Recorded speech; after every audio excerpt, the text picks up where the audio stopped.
Arkansas looks peaceful, but beneath that calm lies horror. A news anchor beaten beyond recognition in her own home. Children forced to their knees and executed. A young mother strangled, her body buried in a shallow grave. Each scene left families broken, neighbors terrified, and entire communities shaken to the core. Courtrooms responded with stacked life sentences and even death row. But justice on paper could never erase the scars. And this is, inside Arkansas's most notorious black killers, true crimes cases that shock the state. Welcome back to Justice Reversed, where real crimes meet real justice. Number 1. Curtis Vance. Before the city stirred awake, one violent act in Little Rock exposed how even a familiar home can transform into a scene of unimaginable horror. Curtis Lavelle Vance was 28 years old when he entered the life of Ann Presley, a 26-year-old television anchor beloved across Arkansas. On the 20th of October 2008, he broke into her home through a door left slightly open for her dogs. His intent, he later admitted, was to steal electronics.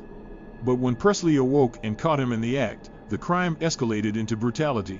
Armed with a wood-handled garden tool taken from her shed, Vance struck her multiple times.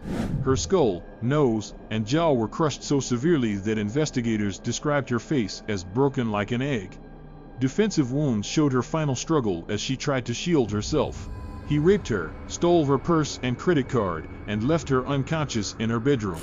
Her mother, Patty Kennedy, arrived minutes later after Presley failed to answer a daily wake-up call. She found her daughter unrecognizable and clinging to life. Presley never regained consciousness and died on October 25, the cause, a ruptured brainstem from extensive trauma. The investigation moved quickly. Detectives connected the attack to an unsolved rape in Marianna, Arkansas, months earlier. DNA collected from that case matched evidence found on Presley's body and bedsheets. On the 25th of November 2008, Vance voluntarily visited Marianna police and gave a DNA sample, which sealed the link. The next day, officers arrested him in Little Rock. During interviews, he gave conflicting accounts, at first denying involvement, then admitting he had beaten her with the garden tool, though he could not explain why his DNA was present. The trial opened on the 2nd of November 2009 at the Pulaski County Circuit Court. Prosecutors presented DNA evidence, credit card records, and testimony from investigators. The jury deliberated less than 2 hours before convicting Vance of capital murder, rape, burglary, and theft.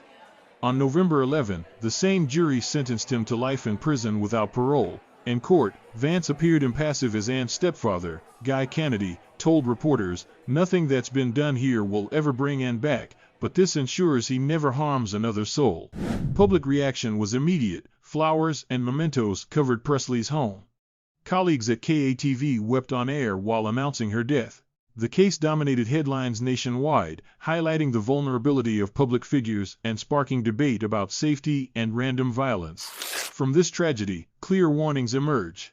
First, no neighborhood is immune. Always secure every entry point, no matter how minor. Second, awareness of surroundings is vital. Predators often exploit small lapses. Third, forensic evidence, DNA, digital traces, and victim testimony remains the most powerful weapon in the pursuit of justice. These lessons, painful as they are, remind us that vigilance is both a shield and a duty. The murder of Ann Presley underscores a haunting truth: fame, success, or community love cannot shield anyone from random violence. Justice may imprison the guilty, but it cannot restore the voice that was stolen forever. Before moving on, if this truth hits you, press HYPE, stand with the forgotten, amplify justice, and make sure silence never buries the voices of the lost. Number 2. Riley Dobi Noel. On a summer night in Little Rock, Arkansas, one man's quest for revenge would erase 3 young lives and leave behind a case that still unsettles those who remember it. Riley Dobi Noel was 24 years old when he decided to take justice into his own hands. A week earlier, his brother had been killed in a drive-by shooting. Convinced that Yashika Young, daughter of Mary Hussian, had arranged the killing, Noel set out with 3 accomplices on the 4th of June 1995. They drove through the city, smoking drugs and talking about retribution. By nightfall, they pulled up at the Hussian home. Inside, 7-year-old Marcel Young, her younger siblings, Mustafa, 12, and Malik, 10, were spending the evening with their mother. Yashika was not home.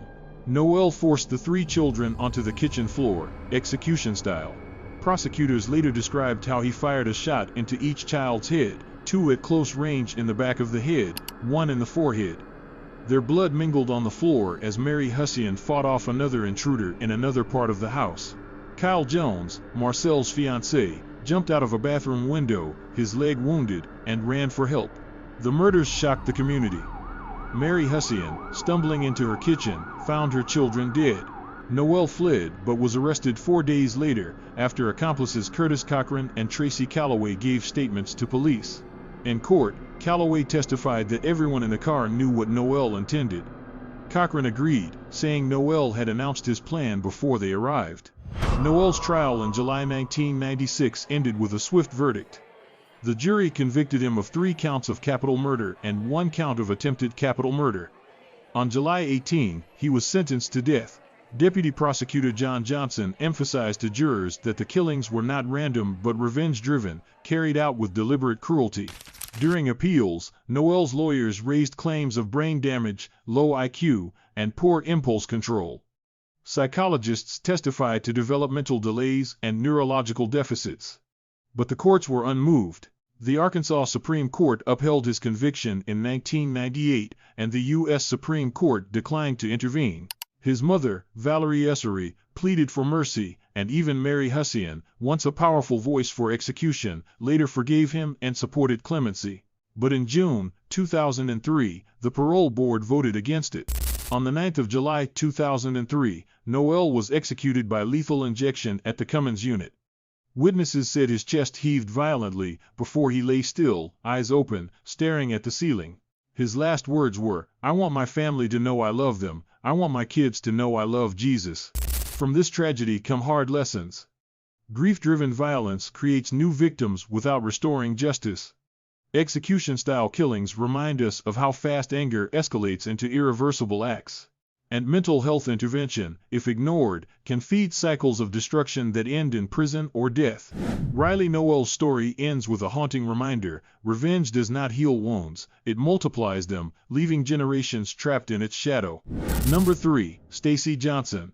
A quiet town in Arkansas became the setting for one of the most disturbing murder cases in state history, a case that would stretch across decades and ignite fierce debate over justice, science, and truth.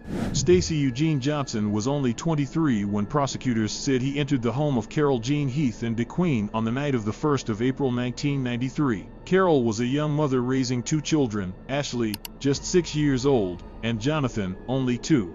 Inside that duplex apartment, violence unfolded with staggering cruelty. Carol was beaten, strangled, partially stripped, and her throat cut so deep the wound reached her spine. Her body was found the next morning on the living room floor by her sister-in-law, lying in a pool of blood. Her terrified daughter later told police somebody broke in, identifying Johnson as the attacker. Investigators quickly gathered evidence. Carol's purse was discovered dumped in the woods, along with bloody clothing and a towel.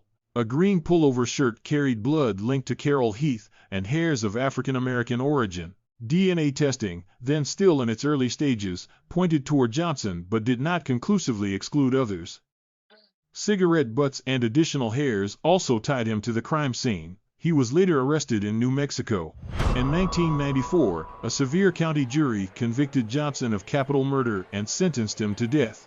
That conviction was overturned in 1996 after the Arkansas Supreme Court ruled that Ashley Heath had been improperly declared incompetent and her out-of-court statements wrongly admitted. At his retrial in 1997 inches Pike County, Ashley, then older, testified in person. She told jurors she saw her mother fighting Johnson and described a knife and a gun inside the home. This time, the jury again found him guilty and imposed death. Johnson's legal battles did not end. Appeals stretched for years, focusing on the reliability of DNA tests and the credibility of a traumatized child witness. In 2017, as Arkansas prepared to execute 8 inmates in 10 days, Johnson won a last-minute stay, with the state Supreme Court granting a hearing on his request for advanced DNA testing. The Innocence Project took up his case, arguing newer science could finally resolve questions about guilt. In 2023, the 8th Circuit Court of Appeals allowed Johnson to sue Arkansas officials for refusing further testing, calling it a potential violation of due process. In courtrooms, Johnson often appeared calm, dressed in prison whites, even as prosecutors pressed for execution. The victims' relatives maintained their belief in his guilt. Ashley Heath, who grew up under the shadow of her mother's murder, insisted he did it. "I saw him." This case offers sobering lessons. First, forensic science evolves. Justice must allow its progress to prevent wrongful convictions. Second, child testimony, though powerful, requires careful safeguards. Third, communities must push for transparency in capital cases, where the penalty is irreversible. The story of Stacey Johnson underscores one haunting truth: when life and death hinge on fragile evidence, the justice system itself is on trial. Number 4. Marcel Williams. In the early hours of the 20th of November 1994, a routine stop at a gas station in Jacksonville, Arkansas, became the beginning of a crime that shook an entire community. Marcel Wayne Williams, then 24 years old, confronted two-year-old nurse technician and mother of two, Stacey Ray Erickson, at gunpoint. He forced her into her own car and drove her to multiple ATMs across the city. Surveillance records later showed she was compelled to make 18 withdrawals totaling $350. But what began as a robbery escalated into something far darker. Williams took her to a secluded area near the Arkansas River, where he raped and strangled her. He then buried her body in a shallow grave, erasing her presence from the world she had once filled with family and work. For 9 days, her disappearance gripped local news until police arrested Williams in connection with separate rapes. Under questioning, he admitted abducting Erickson but denied killing her. On the 5th of December 1994, investigators found her body, confirming through autopsy and forensic evidence that she had been raped and strangled. Pulaski County prosecutors quickly filed charges of capital murder, rape, aggravated robbery, and kidnapping. His trial opened on the 6th of January 1997 at the Pulaski County Circuit Court. Evidence included ATM transaction records, his confession to the abduction, and forensic links tying him to the murder. After deliberation, the jury convicted Williams on all counts and sentenced him to death. He was also already serving 3 life sentences plus 70 years for prior rapes. During sentencing, prosecutors described him as a predator who left behind broken lives for his own gratification. Williams fought for decades through appeals, arguing ineffective counsel and seeking mercy based on his abusive childhood and trauma in prison. At one point, in 2007, a federal judge granted him a reprieve, citing his lawyer's failure to present mitigating evidence, but that ruling was overturned. The case returned to the headlines in 2017 when Arkansas announced plans to execute 8 inmates in 10 days due to expiring lethal injection drugs. Williams was among them. On the 24th of April 2017, just hours after another inmate, Jack Jones, was executed, Williams was strapped to the gurney. Witnesses described him as breathing heavily and arching his back before falling still. He was declared dead at 10:33 p.m.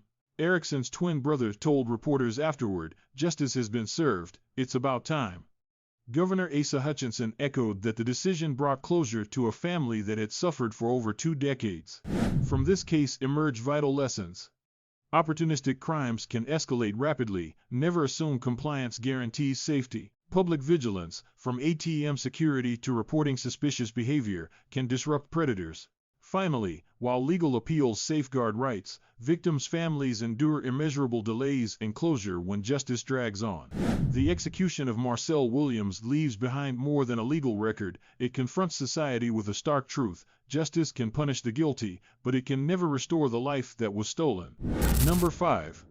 Charles Laverne Singleton. On the evening of the 1st of June 1979, a small-town grocery store in Hamburg, Arkansas, became the site of a crime that would haunt the state for decades and ignite international debate over law, medicine, and justice. The man responsible was Charles Laverne Singleton, a 20-year-old who walked into York's grocery store with a plan to rob. Inside, 9-year-old store owner Mary Lou York confronted him. Witnesses later recalled hearing her desperate cry, "Patty, go get help. Charles Singleton is killing me." Moments later, customers saw her stumble toward the door, blood covering her neck. Police arrived quickly and found Mary Lou lying in a pool of blood. She was still conscious, telling Officer Strother, "He came in the store, said this is a robbery, grabbed me around the neck, and went to stab me." On the way to the hospital, she repeated to her physician, "I'm not going to make it. Charles Singleton did this." She died from blood loss before reaching the emergency room. Evidence at the scene included an emptied cash bag, a nearly vacant register, and the knife wounds that ended her life. Singleton was arrested the same night, and his trial moved swiftly.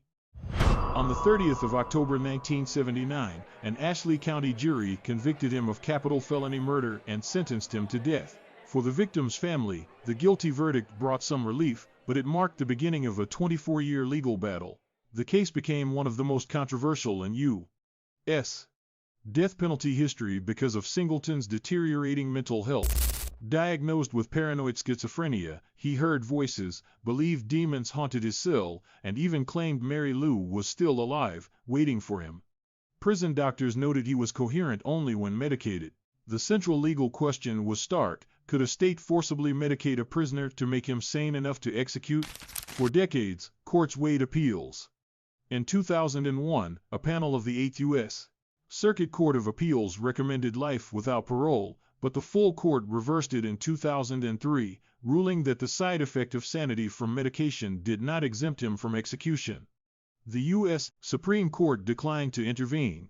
International voices joined in. Amnesty International and the European Union petitioned Arkansas to halt the execution, calling it morally indefensible. Yet the state pressed forward. On the 6th of January 2004, Singleton entered the death chamber at the Cummins unit. When asked for final words, he handed over a written statement filled with religious references, signing it Victor Ra Hakim. Witnesses described him as calm. At 8:02 p.m., the lethal injection was administered.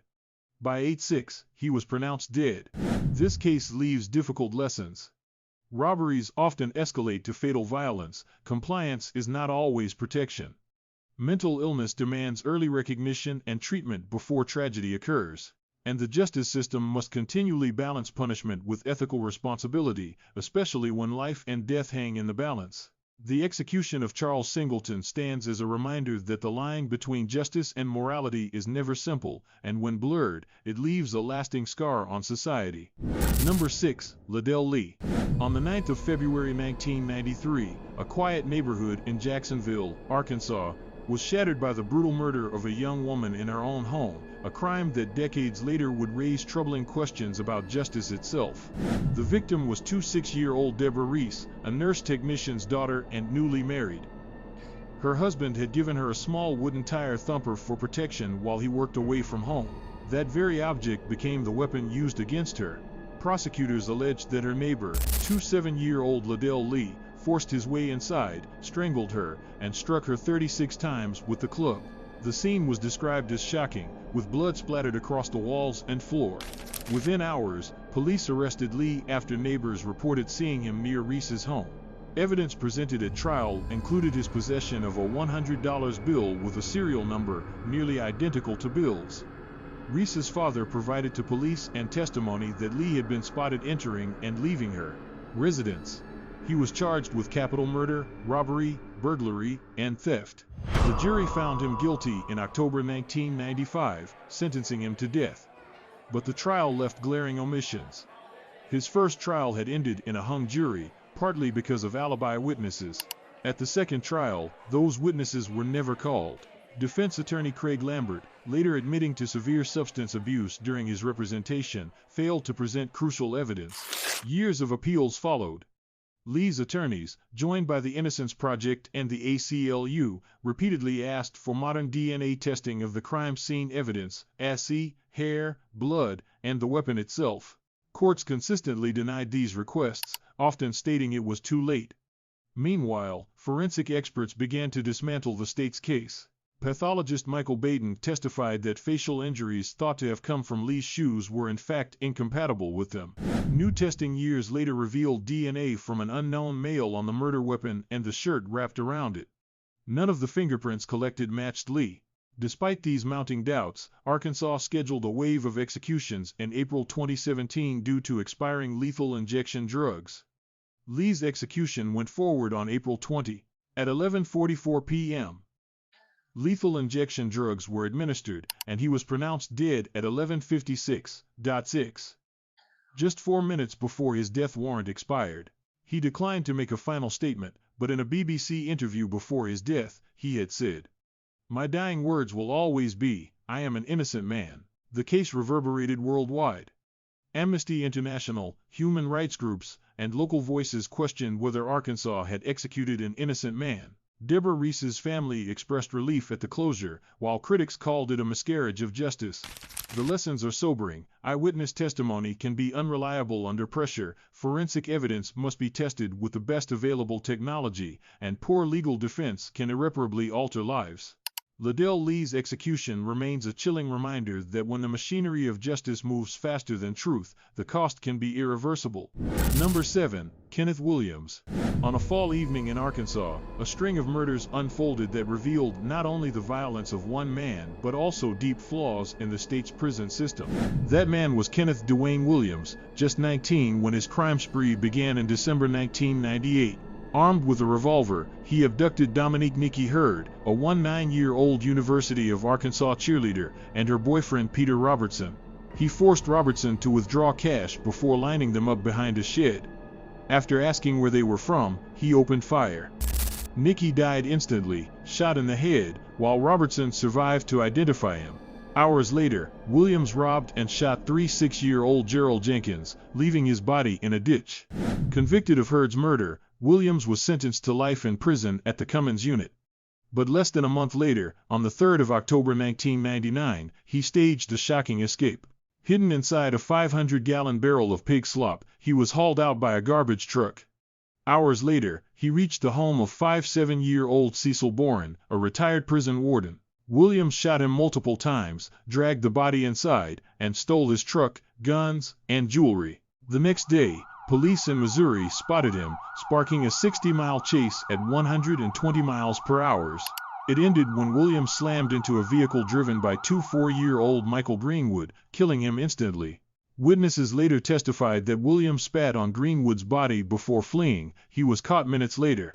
In August 2000, Williams was sentenced to death for Boren's murder.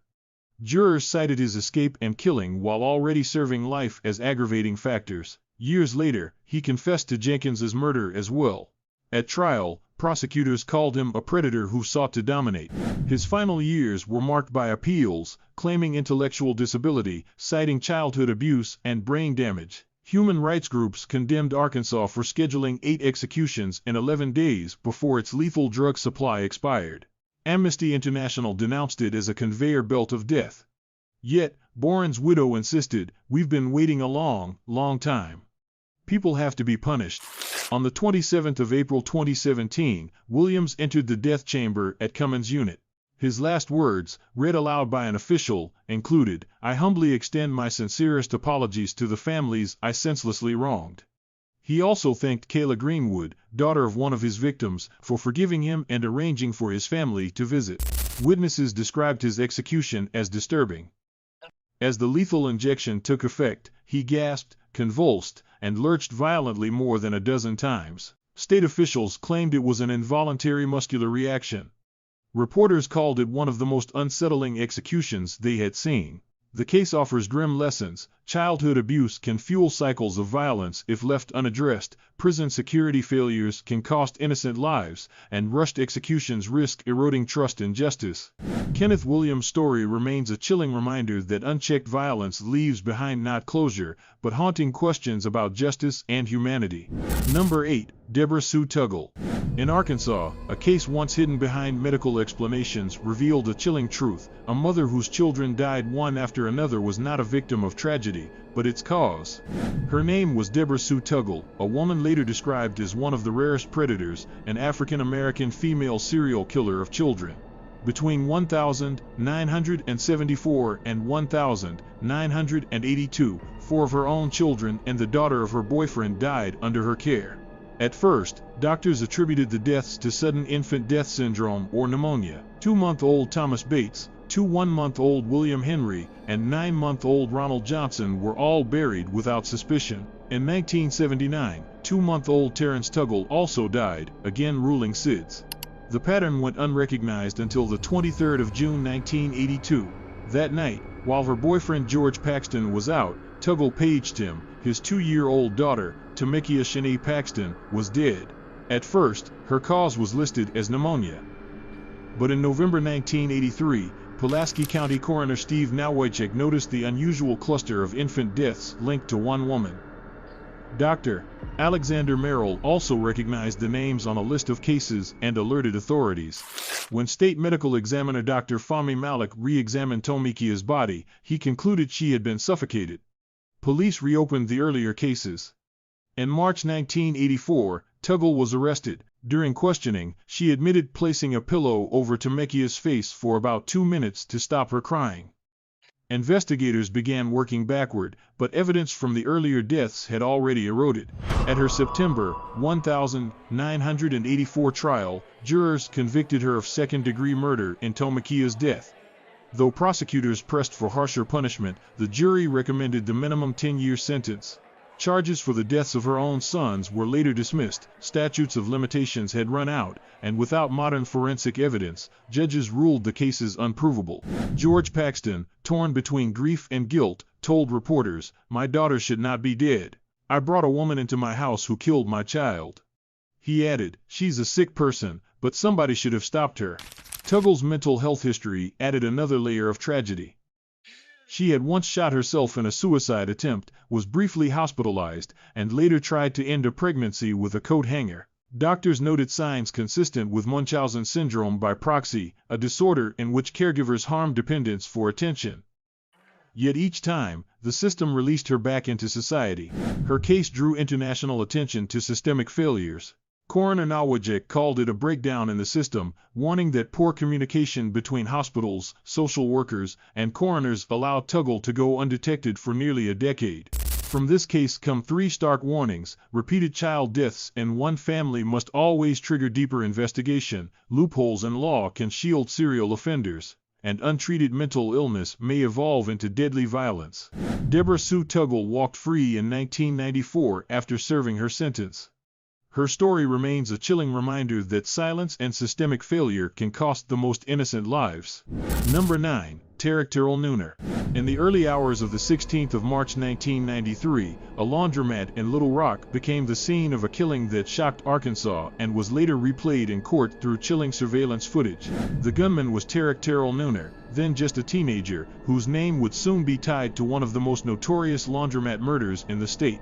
His victim was Scott Stobaugh, a college student who had gone to Funwash on West Markham Street at 1:30 a.m. Nooner ambushed him in an apparent robbery attempt. Stobaugh was shot 7 times at close range with a .22 caliber pistol, ATS. 5 of the bullets were contact wounds to his back. Investigators found him lying face down in a pool of blood, while his car remained parked outside with the keys in the ignition. The crime scene revealed grim details: 7 shell casings, a tan hat, keys, and a jar of Carmex lip salve scattered near the body. Still photographs from the laundromat surveillance cameras showed Stobaugh with his hands raised in surrender, moments before the fatal shots rang out. Forensic experts confirmed all 7 bullets came from the same Ruger semi-automatic pistol. Nooner fled with just $20 and a checkbook. But the case quickly closed in on him. Antonia "Tony" Kennedy, a friend, testified that Nooner confessed the murder to her the next day and even asked her to hold the .22 Ruger pistol. Other witnesses, including Kennedy's sister, identified Nooner in surveillance photos based on his clothing.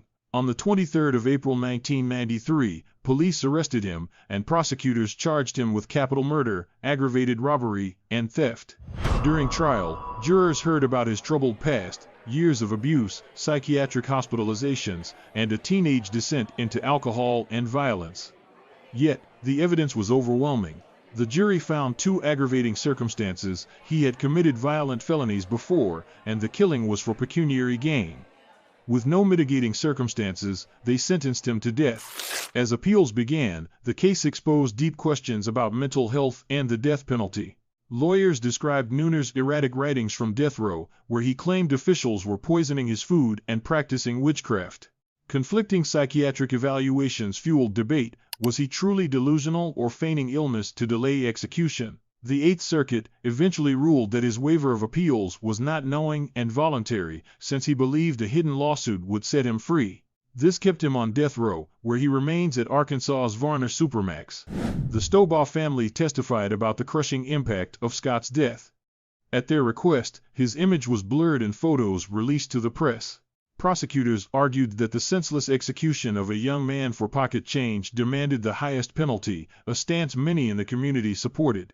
From this case arise stark lessons. Public spaces at odd hours carry real risks. Troubled childhoods left untreated can turn violent, and justice systems must balance punishment with fairness, especially when mental health clouds responsibility. Terrell Nooner's story endures as a reminder that one violent night, captured on tape, can echo through decades in courtrooms and prison cells. Number 10. Larry Price Jr. In Arkansas, a single jail cell became the site of a death so disturbing that it forced a national reckoning over how America treats the mentally ill behind bars. The man was Larry Eugene Price Jr., 50 years old, developmentally disabled, and diagnosed with paranoid schizophrenia. On the 19th of August 2020, Price wandered into a Fort Smith police station, pointed his fingers like guns at officers, cursed, and shouted threats.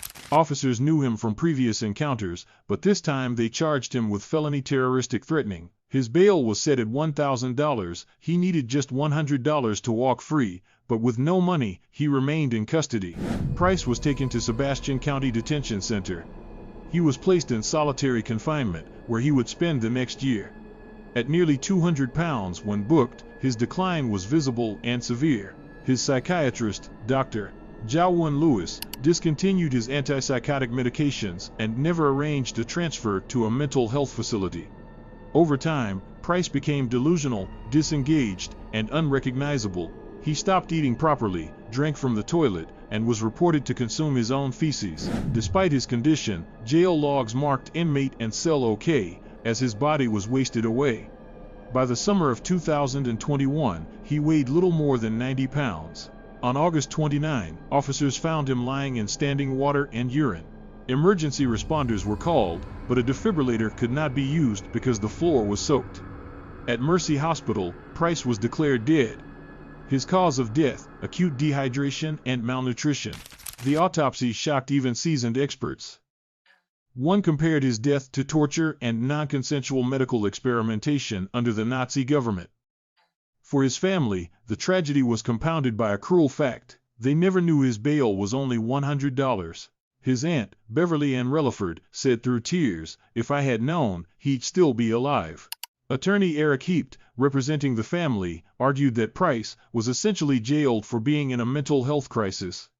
In 2023, Sebastian County agreed to a $6 million settlement, the largest jail death settlement in Arkansas history. His brother Rodney called it a step toward accountability, though he stressed it could never erase the suffering Price endured. The case drew national attention. Advocates warned that Price's story was not an isolated event, but part of a larger crisis in American jails. Overcrowding, understaffing, and privatized medical care were blamed for thousands of preventable inmate deaths every year. "This is a wake-up call," said one reform group. "No one should be starved and left to die under government watch." From his death come 3 hard lessons. Untreated mental illness must never be punished with incarceration. Bail systems that trap the poor can become death sentences. And real oversight is needed, so paperwork cannot conceal human suffering. Larry Price Jr. entered jail unconvicted, legally innocent, yet he left in a body bag. His fate asks a haunting question: how many others will die unseen in the silence of America's cells? Arkansas's darkest cases show us that behind prison walls and courtrooms lie stories that never stop echoing. Some inmates carried out unspeakable violence. Others revealed the silent failures of a broken system. Each case forces us to confront the thin line between justice, revenge, and tragedy. But the stories don't end here. More chilling truths wait to be uncovered, and every case holds a warning we can't ignore. If you want to be among the first to dive into these haunting real crime stories, make sure you subscribe to Justice Reversed and tap the notification bell. That way, You won't miss the next episode that pulls back the curtain on America's most disturbing true crime cases / stories that demand to be told, and once heard, can never be forgotten.